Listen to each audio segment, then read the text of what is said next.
ஜகா என்ன பண்ற? நீ பண்றதுனால என்ன சீன் ஆயிடுச்சு தெரியுமா? இது வேற உனக்கு வேணும். உன் லைஃப் உன் வாழ்க்கையே ஸ்பாயிலர் இருந்தா. டேய் சொன்னா கேளுடா, உனக்கு என்ன தாண்டா வேணும்?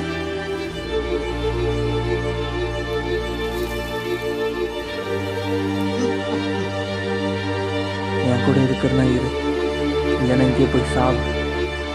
ஜகா